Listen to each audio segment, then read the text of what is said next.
empowerment was for this community more than just a moral cause. It was also quite instrumental. You see, growing up in the circumstances of the segregated South, where you couldn't go to a restaurant, where your parents had to find a way to tell you that the reason you couldn't go to that movie theater was that you were black, where your parents had to explain why it was, as a little friend of mine, parents had to, that you couldn't go to Kittyland. You can imagine that that might have been an environment in which people felt oppressed and victimized, marginalized, and where horizons would have been limited. Well, education was, from their point of view, the answer to that. Because if you could speak English better than they did, meaning the white man, if you could recite their literature better than they did, if you could play their music better than they did, then they might not like you, but they had to respect you. And you could build a life that was fulfilling and productive and a life of dignity. And therefore, for the families and the people of segregated Birmingham, education was a kind of armor against racism and prejudice that allowed them to build this productive and dignified life.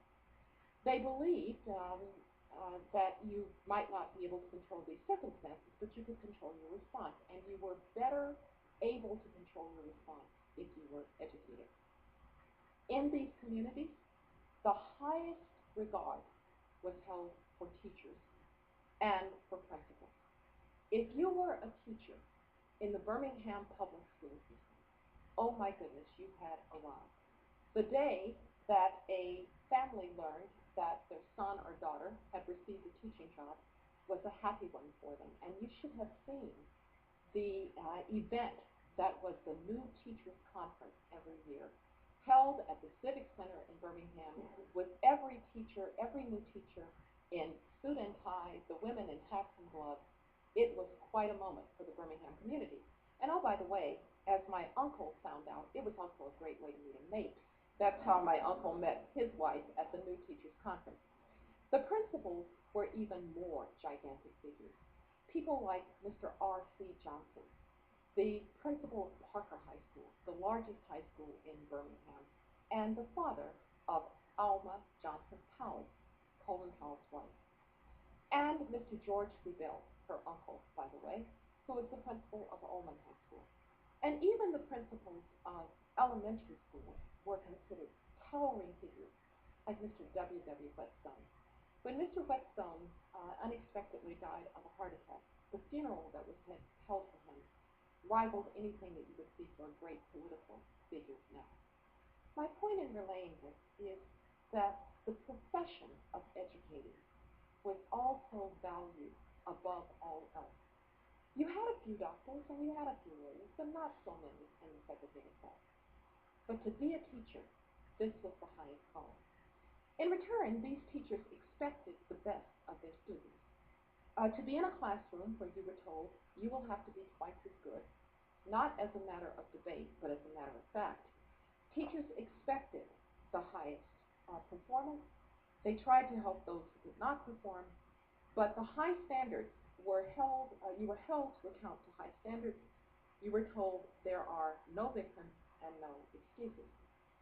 Now, this narrative that I've related to you, I hope helps people to understand why in a place like Birmingham, with all of those circumstances of prejudice, all of those circumstances of limited horizons, so many very, very successful people emerged. And it says something about our challenge today in making certain that the talented 10 are not just the children of the educated and the children of the well-heeled, but in fact that education, as the great equalizer, is available so that the talented 10 represents a broad section of the United States and a broad section of our diversity and within the race. It's essential for the United States that this be true. And of course, the key to this is and whether or not children are actually able to access those educational benefits. Today, I have to say I am concerned about this when I can look at your zip code and tell whether or not you're going to get a good education. And I will tell you that this is terrifying to me. First, it's terrifying to me as an educator because I realize that without access to education, we are never going to know whether the potential of the person who might have found the cure for cancer is being sacrificed because they never had that chance. It is, for me, terrifying as an educator because I love to stand in front of a class at Stanford, and I'm sure you can do so at Harvard, and see that on the one hand, there is a fourth generation Stanford legatee, and sitting next to that kid is an itinerant farm worker's son. Now, without a K-12 education, and I mean public school education, the chance that that will continue to be the composition of a class for Stanford or for Harvard is very slim. That will mean that for the United States of America, and here my concern goes from being that of an educator to being that of a former Secretary of State, it means that our competitiveness as a country is clearly at risk, and our ability and willingness to be open to the world is clearly at risk. You see, if we try to hold on to the days when the $18 an hour unskilled labor job was the way that you've made a decent living in the United States, we're not going to be able to do it. The truth is that the United States occupies in the global economy that upper tier where knowledge and the ability to create and innovate is at the core of whether or not you're going to get a good job. Ask the people on Route 128, ask the people in the Silicon Valley if they can find enough engineers, and they will tell you no. And so somehow, the creation of an educational system in which people can get the skills that they need is very important. Otherwise, the United States will not lead, it will turn inward, it will try to protect, and we will never be able to protect as effectively as others can protect.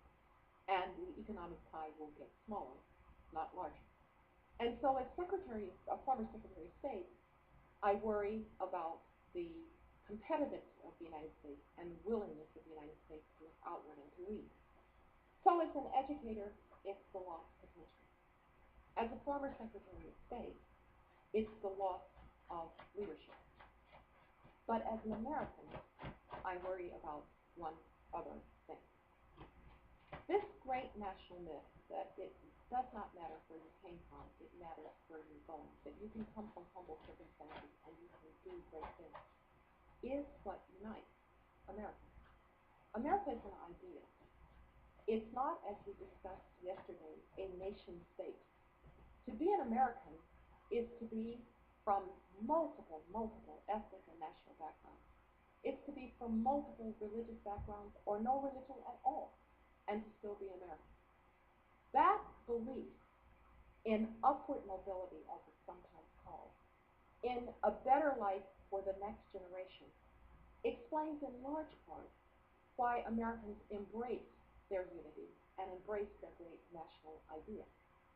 Now, if in fact that great national belief is no longer true, particularly for the least of our kids, particularly for the child who needs the public schools to have that child read at third grade level by the time they're third grade. If that's not available to those children, we risk the rending of the fabric of this society. Since it is really that thread that holds us together, if we break that thread, then our optimism and our confidence and our sense of who we are is going to disappear very, very quickly. We're fortunate that we don't have a great national myth that makes us hang on to the past, like so many countries in the world, trying to hang on to something that happened hundreds of years ago to unite them. Our great national myth has always united us about the future, that the future is going to be better for the American people than the past was. The key to that is whether or not people can access the great transforming power of education. I think that W.E.B. Du Bois was very wise to focus on how Black America might be led by a talented pen to do much better under even very difficult circumstances. But it is not just a challenge for Black America. It is a challenge for America as a whole. Thank you very much.